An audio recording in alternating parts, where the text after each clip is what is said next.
Baik, Assalamualaikum warahmatullahi wabarakatuh. Adik-adik Sobat Akobi, Zada Edu. Pada video kali ini kita akan membahas, melanjutkan pembahasan tentang masih di soal Kobi yang keenam. Kita masih membahas soal Kobi yang keenam. Materi masih seputar tentang bakteri dan archaea bakteria. Dan pada kesempatan kali ini kita akan membahas soal nomor 16 hingga nomor 20 ya. Jadi kita akan membahas 5 soal terakhir, 16, 17, 18, 19 dan 20 ya, insya Allah. Baik ya. Sekarang kita langsung saja kita mulai. Kita akan bahas mulai dari soal yang nomor 16 ya. Apa soalnya? Soalnya adalah semua jenis kingdom Eubacteria mempunyai ciri titik-titik-titik ya. Semua jenis kingdom Eubacteria itu memiliki ciri titik-titik-titik. Nah, ini pertanyaannya ya. Manakah dari semua option ini yang merupakan ciri dari kingdom Eubacteria? Maka jawabannya adalah, coba kita cek ya. Apakah bakteri bersel banyak? Oh, tidak. Bakteri itu bersel satu, maka sifatnya uniseluler ya. Apakah bakteri eukariotik? Oh, bukan ya. Kita tahu sel ada dua, ada yang eukariotik, ada yang prokariotik ya. Ada yang eukariot, ada yang prokariot. Eukariot seperti kita, manusia, hewan, tumbuhan, ya, jamur, itu semua eukariot. Selnya ada membran inti sel ya. Lawannya prokariot itu yang tidak punya membran inti sel ya, tidak ada membran di dalam selnya yang menyelubungi organel ya, termasuk nukleus. Dia tidak ada nukleus, tidak ada membran inti sel.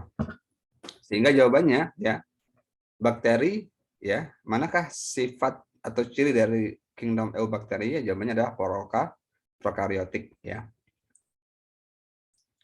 Prokariotik. Semua bakteri itu semuanya prokariotik ya. Tidak memiliki membran selubung yang membungkus inti sel ya.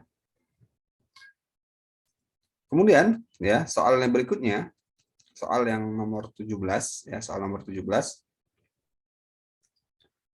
Archaea bakteria dan Eubacteria merupakan dua kingdom yang berbeda.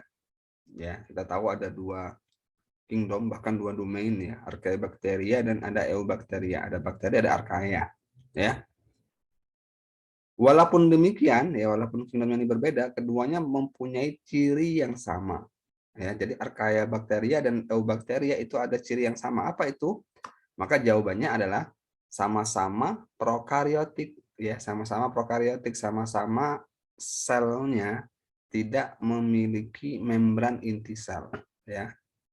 Jadi materi genetiknya tidak dibungkus oleh membran ya. Jadi jawabannya ini ya, tidak mempunyai membran inti sel. Ini ciri, baik ciri bakteri maupun ciri archaea ya.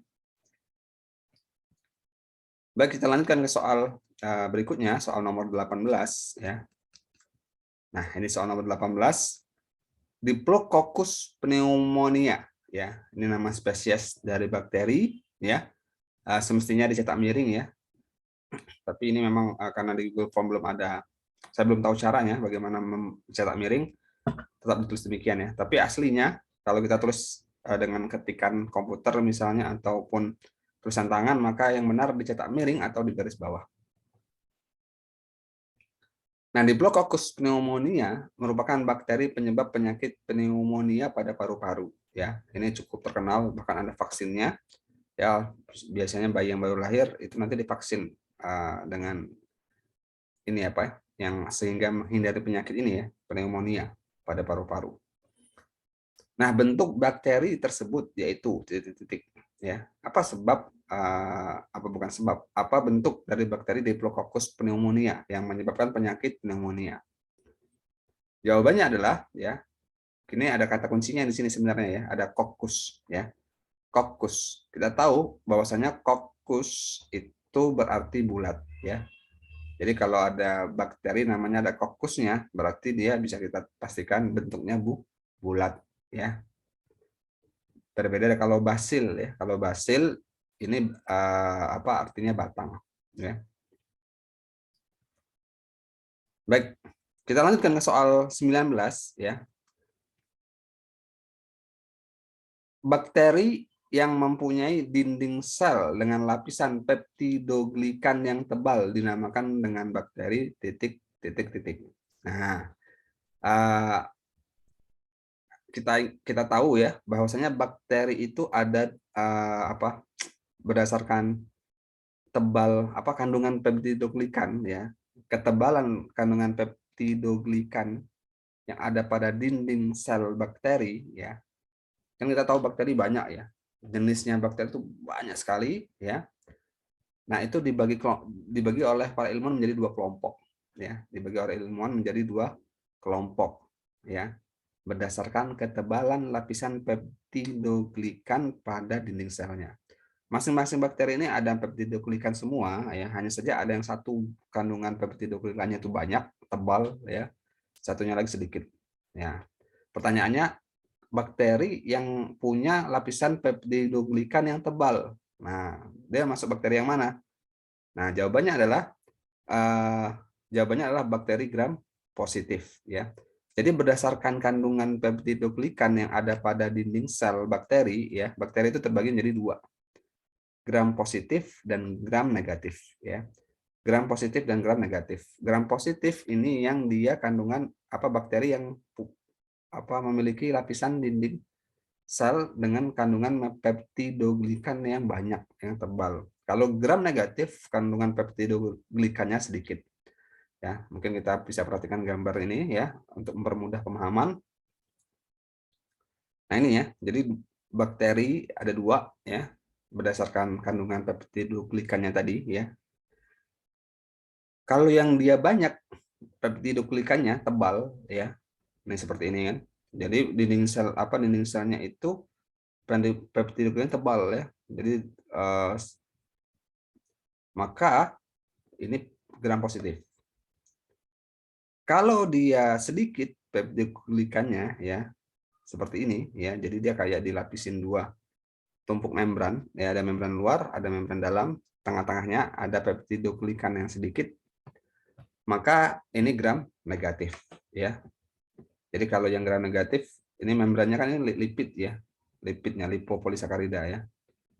Ini yang dia banyak ya. Tapi kalau pada gram positif peptidoglikannya yang tebal ya. Makanya ya proses dibedakan gram ini tahu dari mana? Dilihat dari proses pengecatan gram. Namanya ada istilah pengecatan gram ya. Nah, itu nanti secara sederhana ya kita ringkas ya. Kalau dibahas panjang butuh waktu yang lama. Nah, itu gram dicat bakterinya itu pertama dikasih warna ungu ya. Kemudian nanti dikuatkan lagi, kemudian dicuci dengan alkohol. Nah, ini untuk menguji ya. Kalau dia gram negatif setelah dikasih warna ungu tadi ya, nanti dia nggak kuat terikat warna ungunya ya. Karena peptidoglikannya sedikit ya, yang banyak bahkan lapisan luarnya ini ada lipidnya. Ketika dicuci dengan alkohol, maka nanti ini akan hilang ya. Sehingga tidak akan terwarna dengan warna ungu. Tapi kalau yang dia gram positif, dia akan berwarna ungu ya. Nah, itu tahapan pengecatan tadi ya, pengecatan gram. Jadi pertama ungu, kemudian dikuatkan, kemudian dibersihkan ya dengan alkohol, kemudian dikasih warna lagi, warna merah ya, safranin ya, warna merah intinya. Nah, kalau tadi yang gram positif karena sudah terlanjur warna ungu berikatan kuat ya, maka dia tidak akan terwarnai warna merah. Jadi tetap warnanya ungu. Tapi kalau yang gram negatif tadi karena setelah dicuci dengan alkohol warna ungunya itu kan hilang ya. Sehingga ketika diwarnakan dengan warna merah terakhir, maka dia akan ikut jadi berwarna merah ya. Nah, disinilah perbedaannya. Jadi nanti hasil akhir dari pengecatan gram pada bakteri gram positif itu akan berwarna ungu ya, karena dia kandungan duplikannya yang tebal sehingga bisa mengikat warna ungu dengan kuat. Sedangkan yang gram negatif, dia akan berwarna merah, ya, akan berwarna merah. Nah, di sini kita kembali ke sini ya. Jadi bakteri yang punya dinding sel dengan lapisan peptidoglikan yang tebal itu gram positif, ya. Kalau dia sedikit peptidoglikannya itu gram negatif. Baik, sekarang kita lanjutkan ke soal terakhir ya. Soal nomor 20. Jika diberi pewarnaan gram, nah ini tadi ya, maka bakteri gram positif akan berwarna. Jadi kalau bakteri gram positif, dia akan berwarna ungu, ya, akan berwarna ungu. Ya, tadi ya, setelah sudah kita bahas ya. Jadi kalau gram positif karena kandungan peptidoglikannya tebal, dia mengikat warna ungu kuat. Ya. Sementara kalau yang gram negatif, jadi kan tahapannya tadi pewarnaan gram itu ya, tahapannya dikasih warna ungu, setelah itu nanti kemudian dicuci. Ini secara sederhana ya, secara sederhana untuk memudahkan pemahaman saja. Dikasih warna ungu, kemudian dicuci dengan alkohol. Kemudian dikasih warna merah. Nah, ya. Kalau dia gram positif, dikasih warna ungu, berikatan kuat dengan peptidoglikannya, setelah kemudian dicuci dengan alkohol, nggak hilang warna ungunya karena terikat kuat. Sementara yang gram negatif, yang peptidoglikannya sedikit, ya, ada membran luarnya yang banyak lemaknya itu, ketika kena alkohol dia akan malah larut, bahkan malah hilang ya. Sehingga tidak akan terwarnai warna ungu, tidak akan terjadi ikatan kuat warna ungu di bakteri gram negatif. Sehingga ketika dikasih warna merah terakhir ya, maka yang gram negatif akan menjadi warna merah, sedangkan yang gram positif tetap dia di warna ungu, ya. Baik, demikian ya pembahasan kita tentang soal KOBI yang ke-6 ya. Jadi nanti di soal KOBI yang ke-7 kita akan masuk ke bab berikutnya ya, tentang jamur atau fungi. Demikian pembahasan kita pada video kali ini. Semoga bermanfaat. Kami ucapkan terima kasih atas perhatian adik-adik semua. Tetap semangat ya, semangat belajar, semangat sukses.